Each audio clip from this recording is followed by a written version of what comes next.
Okay, I'm going to show you how to rectify a situation where Evident produces a negative invoice. There's many different reasons to why Evident may do this.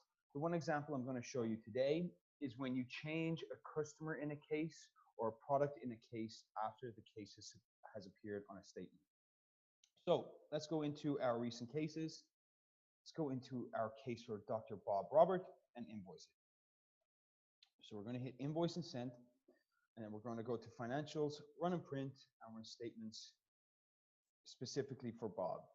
So put in our effective date, choose Bob, search, OK, and hit print. So now that I save this, that means that we have run statements for Bob. Now, if we go back into that case, let's say we realize that we invoiced this case against Dr. Bob Robert, while it should have been a different doctor. We take it out of sent status. So we have our save icon again. We go to customer, and let's say we change it. Let's say we change it to Dr. Barry Ferguson. So once we do that, we save it, and then we send the case again. So if we pull up Dr. Bob Roberts' account, we now see that Evident has produced a negative invoice.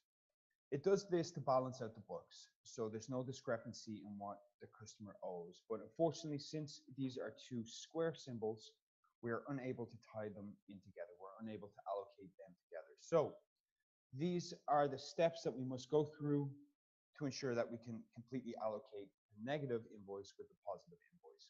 So we go to enter manual transaction by type, and we start off with our date. So we put in today's date, change the payment type to credit. In the reference field, let's reference the case number, so 2224. The amount will be 0. And then in the statement note or internal note, let's put in correcting invoice 2224. Now that we have all of our information in this section, we check the box beside the negative invoice, and we select save.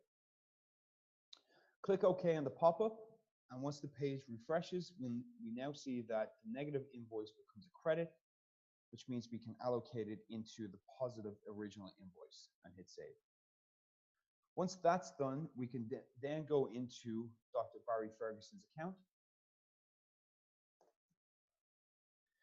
and we see that the invoice has been successfully transferred over.